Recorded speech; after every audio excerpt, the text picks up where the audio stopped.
आज जो अच्छी बात यह है कि अगले हफ्ते के लिए बेल की हियरिंग लग गई है और ये हाई कोर्ट से तो बहुत बेहतर है, क्योंकि आपको पता है कि हम कई हफ्तों से इस्लामाबाद हाई कोर्ट जाते हैं। सारे एमएनएज, एमपीए, सेनेटर्स सब हमारे साथ जाते हैं कि एक वहाँ पे तारीख लग जाए अलकादिर की बेल हियरिंग की। और आपको पता है कि पिछले 3 महीने से वहाँ रोज़ा हर हियरिंग पे वो जो ये डोगर साहब हैं, चीफ जस्टिस डोगर, ये एक तारीख देते थे और जब वो तारीख आती थी तो वहाँ पे वो इमरान खान की बेल हियरिंग नहीं सुनने को तैयार थे, या वो डिसमिस कर देते ताकि उसको भी हम सुप्रीम कोर्ट में ले आएं। वो भी नहीं वो करते, वो सुनते ही नहीं हैं। तो ये अल्लाह का शुक्र है कि सुप्रीम कोर्ट ने अगले हफ्ते की 19 तारीख दे दी है कि बेल इमरान खान की 9 मई की जो लाहौर हाई कोर्ट ने डिसमिस किया उसकी वो अपील सुनेंगे। लेकिन जो आज ये याहिया अफरीदी साहब की एक बात थी जो हम लॉयर से, अब ये जो लॉयर्स हम इन्हीं से पूछ रहे थे कि क्या मतलब था उनका। उन्होंने कहा अब प्रोसिक्यूशन को और हमारे लॉयर सलमान सफदर को कि आप लोग जब प्रेजेंट करेंगे अगले हफ्ते केस, तो आपने लीगैलिटी के ऊपर प्रेजेंट करना है,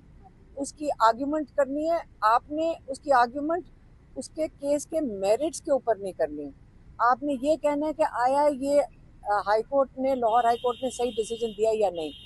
लेकिन उसके मेरिट के ऊपर नहीं। तो मैंने उनसे पूछा कि ये क्या मेरिट की बात कर रहे हैं। तो जो मुझे समझ आई है यहाँ फीडबैक से,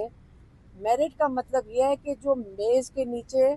और जो सोफे के पीछे और जो रेस्टोरेंट में वो पुलिस वाला कहते हैं छुपे हुए थे,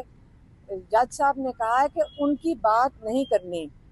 मेरा ज़ाती ख्याल है, ये लॉयर्स की तरफ से नहीं है, कि क्या पता सुप्रीम कोर्ट नहीं चाहते कि लाहौर हाई कोर्ट में जिन्होंने ये बेल डिसमिस की है उनकी मज़ीद शर्मिंदगी हो सुप्रीम कोर्ट में आके, जब वो मेज़ के नीचे छुपे हुए की और सोफे के पीछे छुपे हुए की साजिश सुनने वाले की बात वो नहीं करना सुनना चाहते यहाँ पे। तो यही है कि वो हाई कोर्ट को नहीं शर्मिंदा करना चाहते होंगे, क्योंकि इस किस्म का फैसला तो लॉयर्स भी शॉक्ड हैं। सारे लॉयर्स कहते हैं हमने इस किस्म का फैसला ही कभी नहीं सुना। ये तो ऐसा वक्त था कि वो जो जिन्होंने ये एफआईआर तैयार की थी इस वक्त झूठी गवाहियों पे, इस वक्त हाई कोर्ट को उल्टा उनको जेलों में डालना चाहिए था, क्योंकि पाकिस्तान में उसकी सज़ा 12 साल की है और झूठी गवाहियों के ऊपर आप लोगों को 10-10 साल की सज़ाएं और कंस्पिरेसी के ऊपर आप लोगों को इतनी इतनी बड़ी बड़ी सज़ाएं दे दें। तो ये तो मेरिट, ये अगर मेरिट इन पुलिस वालों का था तो मैं यही कह सकती हूँ कि हम दुआ कर सकते हैं कि हमारे जजेस हिम्मत करके हम सबको इंसाफ दें।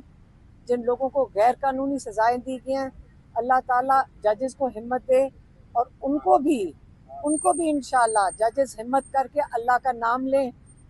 और अल्लाह पे सिर्फ यकीन करें और इंशाल्लाह इंसाफ जो हकायक पे मबनी है और जो गवाहियों पे नहीं, जो सबूत पे मबनी है, अल्लाह ताला इन सबको हिम्मत दे जजेस को कि ये मेरिट के ऊपर ये लोगों को ये जो सज़ाएं हैं, जो फैसले हुए हैं, ये इसको गैर कानूनी करके और सही फैसला दे सकें, सबके केसेस पे मेरिट ला सकें। मेहरबानी।